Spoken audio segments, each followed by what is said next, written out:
Hey Waffle Gang, I do hope you're well. My name is Mark and today we're checking out some more Reddit stories, and if you do love a Reddit story, why not consider hitting that like, subscribe, maybe that notification bell too, and let's crack on with today's first story. Much love guys. Now today's first story comes from Bottle Long Jumping 420 from the Am I the Arsehole Here subreddit, and it says, my 27 female, ex 26 male dumped me in January after 9 years together because he didn't think I was wife material. Now he reached out wanting to talk because he needs to get something off his chest. I don't know why he's doing this or if I should meet him. I was with my ex, who I will call Nate, because if I'm being honest, minus betraying a friend, I was a Cassie. I don't want to go too much into details, but for the last 9 years, I lost myself to Nate. He was my world. Everything I did was for him. I helped him through depression, helped get and keep his grades up, even worked 2 jobs so he could focus on college when his parents disowned him for nearly 3 years because they didn't agree with the major or college he chose. Bear in mind, I was also a college student. When his parents started talking to him again and started to financially support him, we moved into a new apartment. Nate said he wanted me to quit my job. I didn't, because it was his turn to take care of me. For 16 months, everything was great. He spoiled me.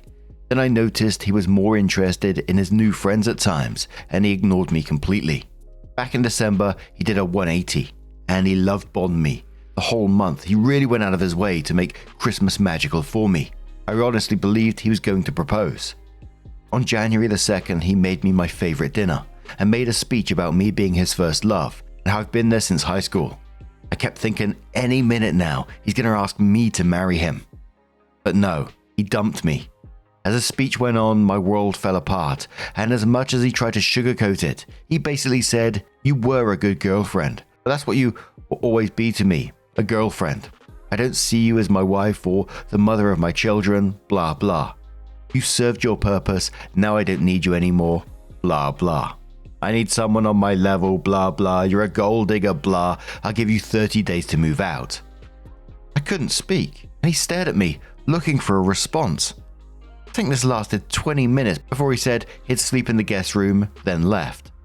Strangely, I didn't cry or get angry, I just ordered cardboard boxes online, then went to bed. The next day I waited for him to leave the apartment before I left my room, then called my boss and asked, begged really, if I could transfer anywhere. She told me there wasn't anything, but if something came up in my department, she'd consider me. I then reached out to everyone I knew that wasn't also Nate's friend for a place to stay. My cousin invited me to stay in a spare room for as long as I needed, and I could move in straight away, so that was amazing. In the 4 days it took me to pack my stuff and move out, I didn't see or speak to Nate, and I doubt he even noticed. I didn't trust myself at the time to ignore a "you up" text, so I blocked him and everyone close to him. Even changed my number/email to make sure he couldn't reach me. The first night at my cousin's was the night everything hit me. I think I cried every night the first month. Honestly felt like shit. I thought about what Nate said over and over again. It made me feel so low, like I was nothing. He only stayed with me because I was just there. But thankfully my cousins sent for my mum, other cousins and real friends to give me an intervention, which I badly needed. I believe that first month I wouldn't have made it without my cousin. I'm still healing and waiting on that job transfer because I feel like if I'm not in the same city as Nate and I have a place of my own, the fresh start would do me the world of good. I thought by now I'd be a distant memory for Nate, but shockingly, he sent flowers to my job today for my birthday, which was on Sunday. Apparently he went to my parents' house looking for me too, and my mum admitted he'd been before dropping off stuff and tried to ask questions about me, but they told him to fuck off. The flowers came with a card saying, "Dear Cassie, happy belated birthday. I've been thinking about you non-stop for the last few months, especially with how everything ended, and I needed to get something off my chest that I feel will haunt me for the rest of my life if I don't tell you this to your face, but I've no way of contacting you. If it's possible, can we meet up in the near future? Nate." What could he want? What's haunting him he needs to say to my face? Everyone in my life is telling me to ignore him, but they hate him. I'm torn, but I can't lie. My curiosity is telling me to meet him to see what he wants. Has anyone been in my shoes or in Nate's? I know it's different in story, but it kind of reminds me of the bully story we covered from our own subreddit not so long back, where the bully wanted to meet the OP after 13 years to talk about what happened. And I think similar advice applies in this one. That person's not going to bring anything to your life. Basically, this isn't about closure for you. It's about him dealing with his own guilt or regret, and his behavior's already weird, sending flowers to your workplace, showing up at your parents' house. I always say in stories like this, because purely from my point of view, I'm a curious person. I know meeting this person for me wouldn't change anything, especially the crazy shit that they said to you. I wouldn't want anything to do with that person again, really, but I'd still be curious just what they had to say, just because it's going to be something so wild and ridiculous probably. But honestly, if you think there's any chance of this reopening any kind of old wounds for you, just simply do not go, ignore him, and keep that person out of your life. Cultural section says, not gonna lie, I didn't read all that. I just wanted to say, just because he needs to say something doesn't mean you need to hear it. I doubt there's anything that would add value to your life. He's likely wanting to alleviate guilt for some long ago trespass. Opie says, my cousin thinks he tried to monkey branch and it didn't work out. Student says, seems like he cheated on you back in December before the love bombing. Now this dumbass cheater is probably engaged to the affair partner, hence the wife material comment. Fuck him. Let him implode that relationship just like he imploded yours. He's not a good human, and he's trying to make himself feel better about something. He doesn't deserve that, and he doesn't deserve your time or energy. Opie says, you know what's pathetic? If he cheated and told me that was the reason for breaking up with me, I don't think it would have hurt me as much. Any expression says, definitely do not entertain this fool. He's only doing this to make himself feel better. My guess he was cheating, or at least saw what he thought was greener grass and wanted to try it out. The door is closed. Keep it closed. Another commenter says, not the arsehole. I haven't been in your shoes or Nate's, but fuck that guy. You owe him exactly zero emotional labor. Who cares what he wants? Best case scenario is he thinks he made a terrible mistake and wants you back, and that's bad, because he doesn't deserve you. Or he's going to tell you how great you are and you deserve a life of happiness with someone who appreciates you, blah blah blah. Well, the second option is true. You don't need to hear it from him. Take it from the people who actually love you and random Redditors who recognize this piece of shit for what he is, and the how everything ended part. He isn't even acknowledging what he did. He couldn't even bring himself to say how I left or how I hurt you. If he's that desperate to say something, he can put it in a letter and leave it with your parents. Then you can open it and satisfy your curiosity, or toss it in a cleansing bonfire. So, OP did come back into the post to update, and they said, so we ended up meeting, and no, I didn't go to him. I had told the receptionist at my work if he came looking to just say I'm out for the day, after he showed up once. I didn't want the drama of him around my job. So Nate just kept going to my usual places, like the grocery store I go every Saturday evening, or the park I run at Sunday mornings. His words, till he would eventually run into me. And he did yesterday. He was waiting at the coffee shop I go to after my morning run. When I saw him, I tried to turn around and leave, but he kept calling me. So I thought to myself, if everything went pear-shaped at a coffee shop would be safer than my walk home. So I just sat down and asked what he wanted.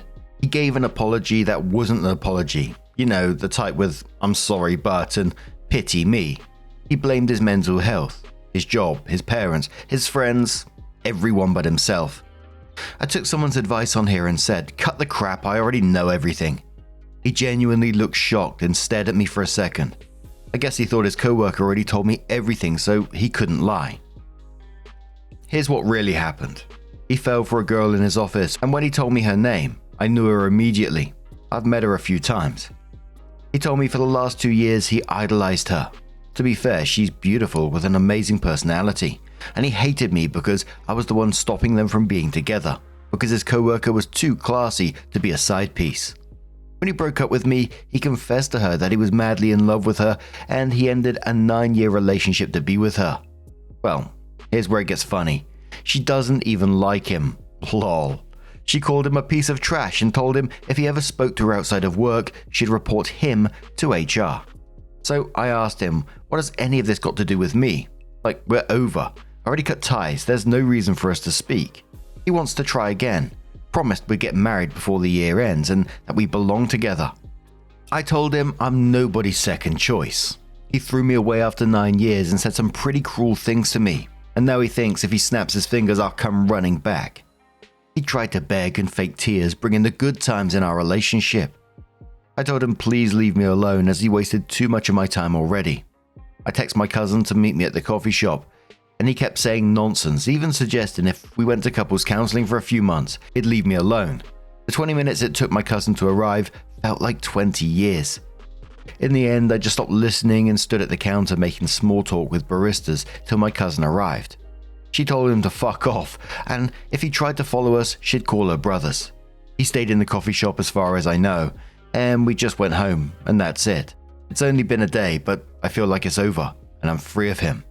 Commenter says to OP, pity you didn't tell him. Turns out you're the one that's not husband material. If you can say things like she's too classy to be a side piece, it means you'll never be a faithful, good husband. Orphan Bitch Rat says, you are the witty bitch friend we all need. Little Kitty says, girl, not the arsehole. You handled that like a queen. He threw away 9 years chasing a fantasy, got rejected, and thought you'll be waiting like a backup plan. Nah, you chose you, and I'm clapping for it. Another commenter says, this has to be the dumbest motherfucker out there. Most people have the smarts to get a feel, set something up, and monkey branch. I say this with revulsion, but this guy just YOLO'd his way to a breakup. The other girl was never interested in him. Either he's completely delusional and misread the signs, or he thought he was such a catch that she possibly couldn't say no. And now here he is, dumped by both women and crying about his fate. OP, you dodged a nuclear missile with this one.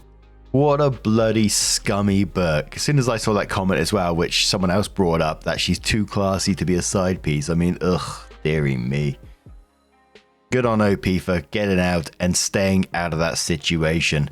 You know, I would also say just to protect yourself and keep an eye out for him at the same time. Just because he's turning up at your workplace already, turning up at places where you're going, like your runs, the coffee shop, that's weird ass stalky behavior. And if he's that deluded that he thinks that you'll get back with him after the stupid shit that he said, I wouldn't put much past him anyway. Nothing might not happen, but I've just read one too many horror stories about this kind of thing. But what do you guys make of this situation? Let us know your thoughts down in the comments below.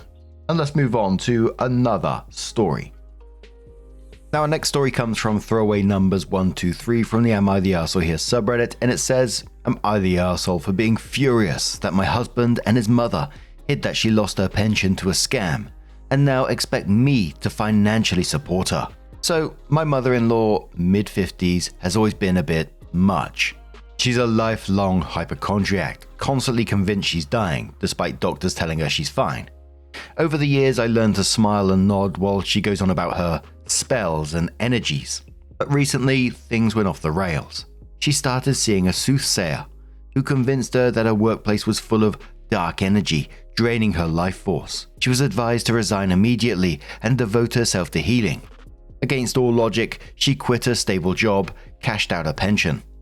Turns out a few months ago, she met another soothsayer who told her her life force was being drained by bad energy, and that only a cleansing ritual, for a fee, could save her.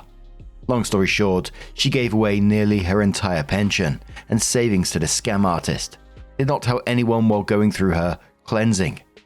But here's the kicker. My husband knew.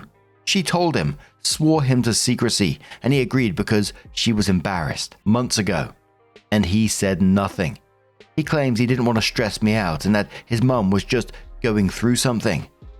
Fast forward to now. She's broke, has no savings, no income, and is suddenly turning to us, well, me, for help, with groceries, medication, rent, everything. And when I found out, only because she confessed when she had no money left, I absolutely lost it. I told my husband it's insane that he kept this from me, and that I feel like I've been blindsided into being responsible for someone else's mess. He says I'm being heartless and it's not her fault, she was manipulated. But I say she's a grown adult who made a choice and hid it while expecting us to clean it up. So now I'm scrambling to keep our own household afloat and make sure she's not starving, all because of a decision I had zero say in. Am I the arsehole? The first commenter said to OP, not the arsehole. Honestly, to me, this is divorce worthy. Your husband committed financial infidelity and now expects you to pay for it. If I were in your place, I'd be contacting the lawyer and looking for a way to get out of this marriage ASAP. Otherwise, you have his mother to take and take while you're breaking your back to support her. Fuck that. OP says, I'm really considering it, but I feel that they will say I left because she needs support. Strange Depth says, they'll blame you no matter what, so do what makes sense for you. OP says, true. Salty says, given the betrayal of trust, why would you care what they think? Your own family, simply tell them what you put in your post. Perib Lily says, you are not obligated to sacrifice your own financial stability to make up for someone else's poor choices. At some point later, OP updated their post and said, remember my 32 female mother-in-law, 56 female, who gave her pension to a soothsayer and quit her job? Yeah, it gets worse. I'm embarrassed and I honestly didn't want to update, but so many people reached out that I have to. If you read my previous post about my mother-in-law who handed over her pension to a soothsayer, claiming to cleanse her of bad energies, quits her job and left us scrambling to support her, you'll know I was already nearing my limit with my husband's 33 male family. Well, as I said in the comments, that I needed to sort through my finances, because even though divorce was the unanimous answer Reddit gave me, I needed to know if financially it was possible. Backstory, I had a car. I couldn't trade in because of the shortfall. My honest, loving husband suggested leasing it to his brother. I was wary, but he swore it would be fine. We signed a contract, payments came in on time for a while, I got my new car, and life went on. At some point before the pension thing, husband decided he wanted to take over the house finances. And like a fool, I let him. I slowly watched groceries and bills stop adding up, even when I knew I gave him my portion. But things always worked themselves out, so I didn't question it. Because in that house, asking questions meant I didn't trust him. And now, by reconciling my statements, I realized that the car hasn't had a single payment from his brother in months. The payments were from husband the whole time, and the car's apparently been broken for 2 months. And guess who knew and never told me? Yep, husband. When I found out about the car situation, something in me just broke. Not in a dramatic, plate-smashing, screaming way, just quietly like a balloon finally deflating. I didn't argue, I didn't cry, I just packed a bag for my son, ate mail, grabbed a few essentials, and went to my mother's house for the night. And before I left, I told my dear, sweet, loving husband he had the day to package his things. He's moved out now, gone to live with his mother, and I'm back in my house. I'm not sure how or what to feel about it. I don't know if this was the right decision, if I regret this, if we'll ever sort this out. I don't know if this is me now, a single mom in need of a lawyer. I'm just numb, and maybe that's okay for now. Thank you to everyone who listened, aimed for the throat, and don't pull their punches. Bonus info, he apologized for everything and said he would do better, but I stood by the separation, and I know I made the right decision because when he left he took some of my groceries because his mother ran out. He still doesn't get it. Lol. My life is a film with poor casting. I can already see that Subway Surfer background. But this is honestly ridiculous. Utterly ridiculous. That's all. Maggie Stardust says to the OP, you made the right choice. This man would have sacrificed your families, you and your son finances to enable his relatives, promising to do better when you've asked him to leave, and then taking you and kiddos' food. Yeah, no. This farce of a marriage is over. It set you all on fire to keep his mummy and brother warm. I'm sorry you had to discover this. This is who and how he is. Listen, how you feel now is only temporary. It will pass. You and your son deserve better, and this man cannot provide that better. He's a liar and will cheat the family he created with you, so his relatives never have to experience consequences. So see a lawyer ASAP. You need to separate finances, everything. He's a lying liability. Opie says, it was sad to see it. I didn't even comment how he started packing it. I was just done. Available Bag says, good, don't let him back in. He's beyond redemption. And the final comment says, yes, financial infidelity is just as bad as any other kind of fidelity. Unfortunately, you will get stuck with half of the debt in a divorce. but it'd be well worth it in the long run. If you don't divorce, his financial support for his family will sink you. Now he can support his relatives and live with his foolish mother. Don't be shocked when he immediately finds someone else to finance him and his family. Now, what do you guys make of that situation? How would you have dealt with it? Let us know your thoughts down in the comments below. And let's move on to another story. Now, our next story comes from Rachel Burley, I think it is, from the Am I the Arsehole Here subreddit, and says, my dentist broke my night guard. I said they need to replace it for me, free of charge. Am I the arsehole here? I've been waking up with jaw soreness and stiffness in the mornings for about a year. Since January, I believe this has gotten worse. I wear my custom night guard religiously every single night. I got this in 2019 for grinding and clenching. I take excellent care of it, cleaning it and letting it air dry during the day. On Monday, I visited the dentist to have a conversation about possible solutions. Botox, new night guard, anything. I just wanted to talk options. She said to do a bunch of jaw exercises. We'll also adjust your night guard and come back in a few weeks to see how it's going. And I said okay. Well, the dental assistant adjusted my night guard and grind it down to almost nothing. I said, wow, it's really thin now. And she said if there's any problems we can just order a new one. I didn't think it was that bad. Maybe I would wear it down after a few weeks or months. Next morning, there's 2 holes in it. It's unusable. I can now see how thin she's made my night guard. I called the dentist the next morning, Tuesday, and they said they cover 50% of the cost for a new night guard.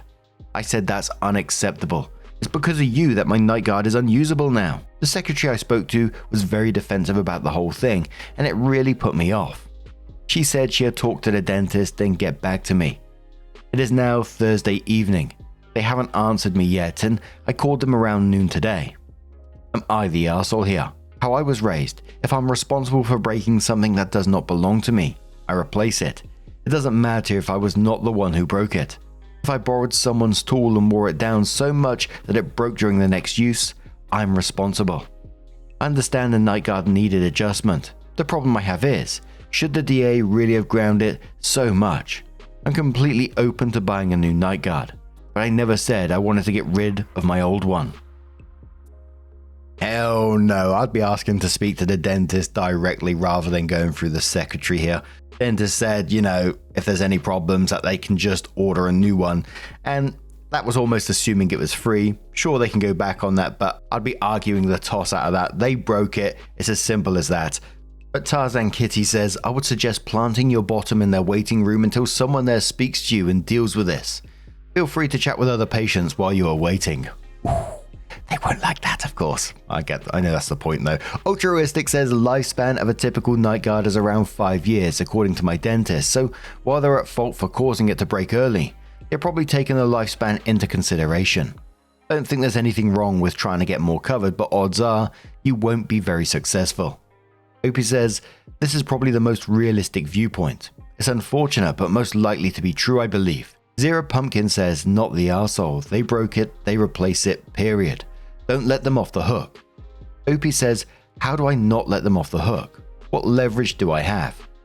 My eye spin says, small claims court. Gonna have to decide if it's 50% is enough that you're willing to avoid the hassle and time. Opie says, lol, an attorney would be so much more than 50%. They quoted me half of $850 and it comes to $425. Tarzan Kitty says, no lawyers in small claims and you can file your case for like $25. Opie says, the problem is that there is a big shortage of dentists where I am. Most are not taking new patients. I need to work with this dentist and my fear is that if I filed a claim against them, I'd be essentially blacklisted. So Opie did come in with a brief update on this one and said the dentist called me yesterday and said they replaced my night guard for me free of charge. Thank you to everyone who commented. For me, it was never about the cost of replacing it. It is the principle of it all. I'm so glad I stuck up for myself. Someone says good for you. It's never just about the money. When someone breaks your property and tries to make you pay for it, glad you stood your ground. It's about respect and accountability. And the last commenter says the dentist should have just offered to replace that night guard right off without making you pay for their mistake. Sounds pretty basic. Not the arsehole. I kind of don't understand why the secretary was so defensive in the first place. I'm not sure if that that's part of their job, that they have to give the advice like that, saying, oh, we're only cover half or whatever. But it just felt like a much easier scenario, and say, oh, I'm so sorry that happened to you. I'll talk to the dentist and get back to you later today. Is that acceptable? And then, let the dentist make the decision. They know what happened in that scenario. But what do you guys make of this one? Let us know your thoughts down in the comments below, and let's move on to another story. Now, our next story comes from our very own subreddit, r/Mark Narrations. Don't forget to share your very own stories over there. We love a bit of neighbor drama and all that good stuff. Don't forget to share it. It's from Rock and Roll 318, and it says, I excluded my dad's partner from any and all plans for my child's birth. Am I the arsehole? And just coming back in after I read the story, just to give you a trigger warning that there is talk of miscarriage within the story. So if you do want to skip it, please feel free to do so. It will be the last story of the video. Totally up to you. Thank you so much, and let's get started. Hi all, long time lurker. So a bit of a backstory. My mother died years ago, 20 plus years, and my dad has had his partner for 15 years or more. I have a wife and child and one on the way. Also, I've detailed a pertinent reason why I've excluded her, but this is one of the many stunts she's pulled. Also, we're UK based. On to the situation. When my wife was having our first child, we planned for my dad's partner to pick us up from the hospital after the birth, which turned out to be late. Baby wasn't planning on coming out. So it's mid-December. We exit the maternity ward and I ring dad's partner to find out where she was, and she states she's in the main corridor of the hospital and can't see us. We were on the main corridor. After a couple of minutes of saying, "You're not here, we can see the length of it," and it being 10 p.m, we realized she went to the entirely wrong hospital 30 miles away. Her response was to say, "Oh well, I'm sorry," and to hang up and refuse to answer her phone, leaving myself, my wife, and a 4-day-old daughter in the hospital with no lift home in the middle of winter. Luckily, my dad came to the rescue and picked us up. The other incident was her callous response to my wife's midterm miscarriage, which was, "There is a reason it died, move on." Gee, fucking whiz. To say the least, we do not want her around us. Not has she been for years now. But she knows my wife is pregnant and is asking to have a role in the birth. I told her, my dad, there isn't a cat's chance in hell that I will let that woman near our family or be involved. She cannot be trusted, nor is she wanted near us. Bear in mind, my dad is a total wet lettuce who tries to keep the peace. So he kind of plays piggy in the middle to try and smooth things over. Well, after she found out, it's been a social media blitz of complaining about being excluded, including ruining his name reveal as well by accident, and as well as getting her kids to ask. So last night I made a public Facebook and Instagram post explaining exactly why she's excluded and making it perfectly clear she isn't welcome in our lives. Some friends commented I was a bit harsh.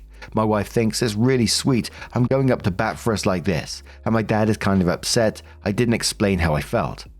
So Reddit, I'm feeling a tad bit regretful as I'm not normally this hot-headed. Did I go too far? Am I the a-hole? Edits, I've seen it mentioned a few times, so my dad is very old, mid-80s, and doesn't use social media and is of a generation that just wants a quiet life now. I'm also fairly low contact with him generally anyway, but for no real reason, he just prefers it that way. Also, I'm asking as I suffer from anxiety and tend to overthink my actions after events like this and just wanted some others' opinions on it, all outside of the people involved. Finally, the reveal of the name was her adding our baby's name to her post after hearing my dad mention it in a call with me. Wife and I haven't publicly announced it at the point she posted it. Also, thank you for your responses. I do appreciate it. Now, when you first come in and you mentioned about going to the wrong hospital, I was sort of like, shit happens kind of thing. I know, I'm not sure how you do that, but then she wouldn't answer her phone afterwards. And then everything after you explained here was, is a pattern of being unreliable and callous at the same time. And then you mentioned the miscarriage, which, I'm so sorry that you went through that, but telling your wife to move on because there's a reason. Oh, dearie me. That's no contact right there for me in itself. And you're not being hot-headed in this. You're being protective of your family. And I'm not a big fan of, airing stuff on Facebook, and especially Facebook. I don't know why. But sometimes it is necessary to call the people out who's trying to paint themselves as the victim and causing you harm. It's absolutely right to call people out like that. She's the one who chose to make it public. You're just calling her out. Throwaway747 says, not the arsehole. Dear old stepmother started the ball rolling with her posts, and all you did was redirect. Best of luck with a new bundle on the way. We'll all be rooting for you. Shiny Apple Scoop says, not the arsehole. It's okay to tell it like it is. Why would we want you around? You were a bitch to me when I miscarried. You ruined our child's name reveal, and you left us stranded at the hospital because you couldn't follow basic instructions. Tell me again, when were you ever more than a hindrance to us? I get that you want to play grandma, but frankly, you aren't the grandma. We only tolerate you for my dad's sake. Impressive says, not the arsehole. You're protecting your partner's peace. When you're done justifying your own actions, which are justifiable, focus on that sentence. Protecting your peace. That will help you let most of her dad's wife's actions fade over time, with no new ones throw you back into anxious fight or flight mode. I had a mother-in-law from hell.